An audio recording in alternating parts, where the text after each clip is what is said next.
This is a review and also a recommendation video for a Chinese web drama that came out in the summer of 2019 called 你的未来已签收 Your Fukubukuro.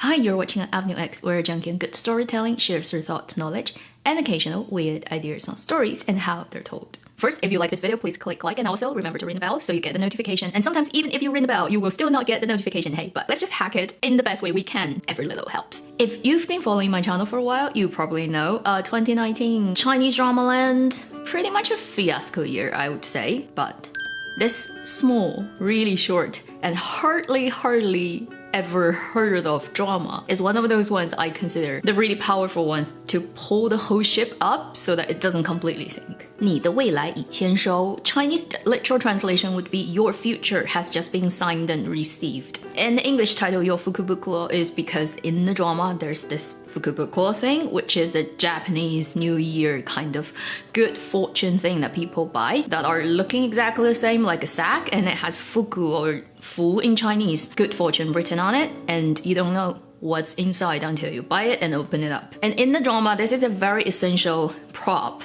that links everybody's story together, so that is why it has a Japanese word in the translation. This drama came out online on Youku at the very end of July this year. I've actually heard people talking about how good it is, so it ended up on my to-watch list. I finally found time to go into it. And thank heavens I did it, because if I didn't, I would have missed it, and it will be a loss as a drama reviewer on my end. Before I even begin talking about the details of this drama, you already know what my verdict is, which is it's a really good drama, worth your time. Please, if you have time, go and check this one out. For a couple of good reasons. First, it's so short. It's only 12 episodes. I mean, can't you even remember what's the last time that a 12 episode Chinese drama graced my life? Everything is like 60, 70, 80. Oh, I feel my life is so well respected by this drama. Second, it's free on Youku, so you don't even have to have an account. You can watch it as a guest. And also, I think it's on Dailymotion, and it naturally has English subtitles. So the Chinese subtitle has English subtitle underneath it. First time I've seen that happening to Chinese dramas. I mean, film is normal, but drama?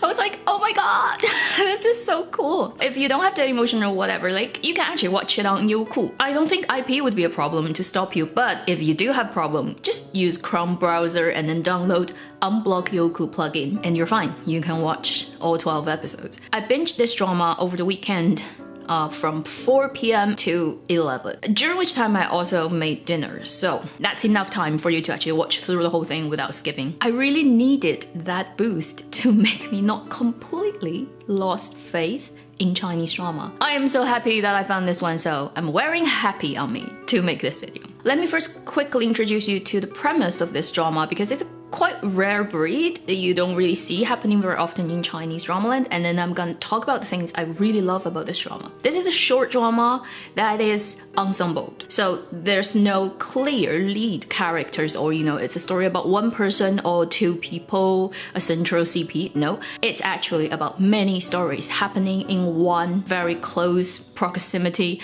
location. In the drama, you will be introduced to a 小区, which is a very common residential thing in China. This doesn't really happen that much, say in Canada, but in China, most cities have 小区, small kind of district, which basically usually consists of a couple of high-riser apartment buildings, and they would usually have a enclosure either with walls or with other things, and then has a gate with security guards. So you have to be residents inside, or you do business with them and you go into that. So that's a physical location. And this 12 episode drama includes 8 different stories. Each story focuses on a group of different people who either live within this physical space, or they work there, or they have regular access to this place. So it's mostly happening in this location, and it's threaded by this magic product that's sold on a online e-commerce platform called 未来商城, the future store. You can buy this Fukubukuro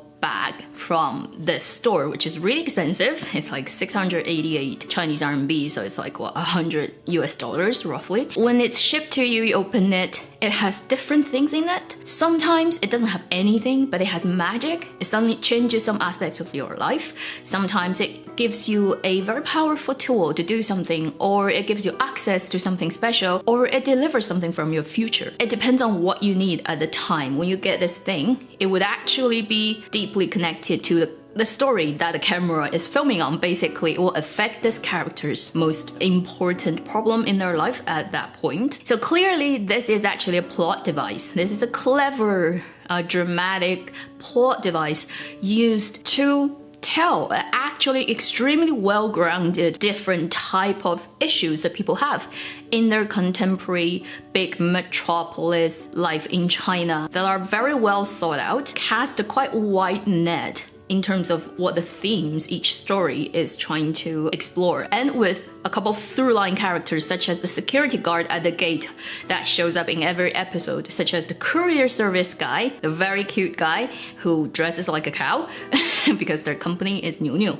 Cow Delivery Service, and the cleaning lady who works in many different apartments. And these are the couple of through characters. And the absolute cute story structure is, once you finish with one particular story, later in another story, these people from the previous story will show up in one scene in the background or walk by, and it gives you that universe thing. Is like everybody is actually somehow connected, but they don't necessarily know other people's plotline or storyline. It really gives the audience the God perspective of looking at all these different characters like chess pieces moved around, telling the life stories of the contemporary Chinese people, normal people, and their different problems, their different aspirations. And I really haven't seen anything similar like this, because in China, we've just, like recent years, we've just seen almost every drama is just first centered on just one group of people, one core character group. Often the lead actors and actresses will carry the whole thing in a way that you have to see the actor. You cannot not see the actor, only see the characters. And this drama totally goes against that rule, and it's so refreshing.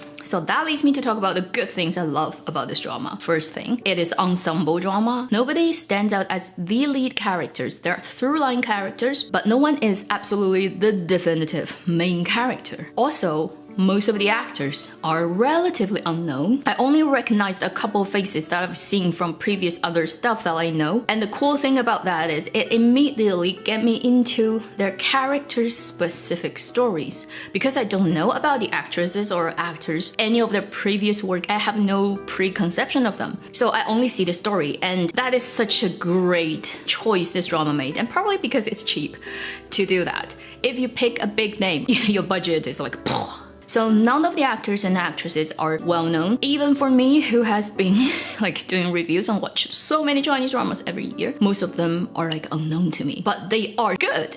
These people are really well casted for each story's purpose, and there are a couple of them that left a really strong impression. I was like, wow, that's a great actress. Wow, that's a great actor. I wish I knew more about them. Made me feel hopeful. It's like, yeah, I know there are many very talented actors and actresses in China. It's just the publicity, the resources, the chances to stand out and to be everywhere plastered are concentrated on the top tier of actors and actresses who happen to have capital backing them up, who is constantly on the list of trending in China. There literally are only that many, like a handful, I mean a dozen, 2 dozens of familiar faces that goes round and round and round, and you don't see everyone else because everybody gets drowned out. And most of the dramas are led by these very well sort of known and famous and bring traffic and money actors. This drama just gave you that fresh feeling about, wow, there are so many people you've never heard of, but they're so good. The second thing is,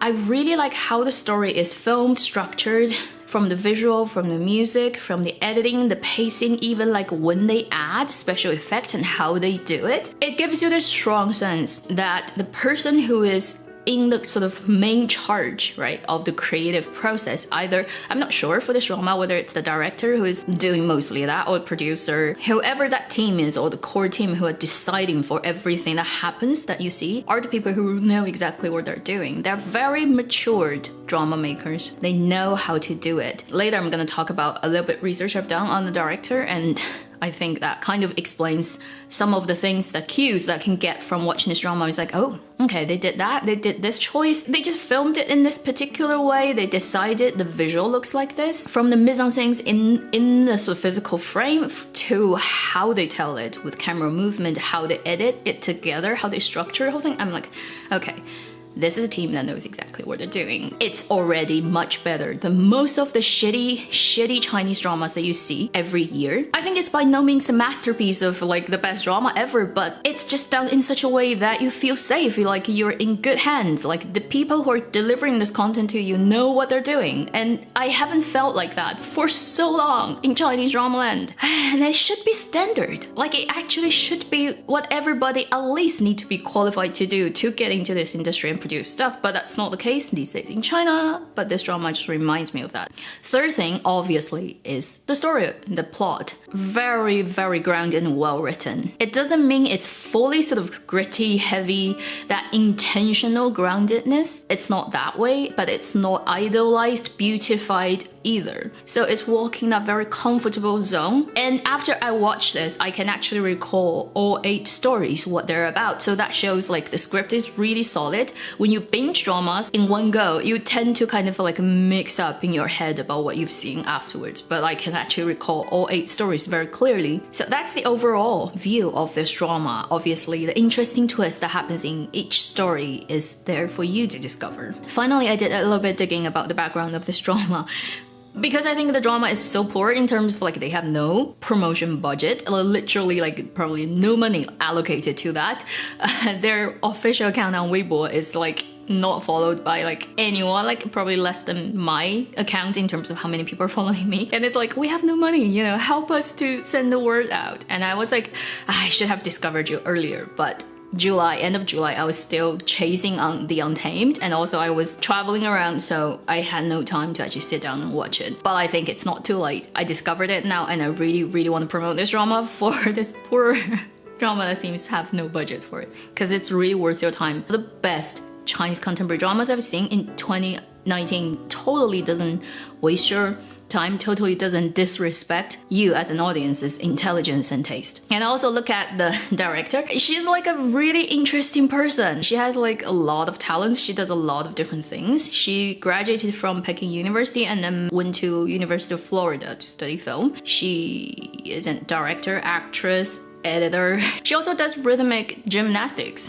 Like, I'm like, okay, that's really cool. She already has a lot of awards, and then because of her bilingual ability, maybe that's the reason why they have actually both language subtitles. I mean, I never see that in Chinese drama. Anyway, I think this is one really talented young lady. She really knows her shit about film or drama making. And I can't wait to see her future works. I think this is one really promising star in filmmaking, directing world in China, a female director who is definitely very well learned in the craft itself, but who's also, you know, broad interest and abilities. And also, I think she does a cameo in this drama. She shows up as a very, very, very peripheral character. It really shows in this drama that when people know what they're doing and when people are actually learned in drama filmmaking, the quality of stuff, like compared to certain drama and certain crew that you know, most of the people who work on the crew know zero shit about anything about this art. The difference it makes is like, oh, you can see everything, like it's so clear. In the end, I would say this is definitely not the best drama ever in any way, but it really is a breath of fresh air of 2019 contemporary Chinese drama. It really ignites that little bit flame of hope in my heart in terms of the quality, the future of Chinese dramas. If you haven't seen it yet, I highly recommend you go and check this one out, and you will not feel your life's being wasted on it. As we are very close to the end of the year, don't miss this one. Don't postpone it to next year. This drama deserves more attention. This drama deserves more. This is a small channel, And most people who watch my videos are not in China, so I don't think the statistics is gonna help this drama at all. But I do my best. Whatever I can do, a little bit of it. Put the word out there. Thank you for watching Avenue X. I'll see you in my next video. Meanwhile, live long and happy drama watching.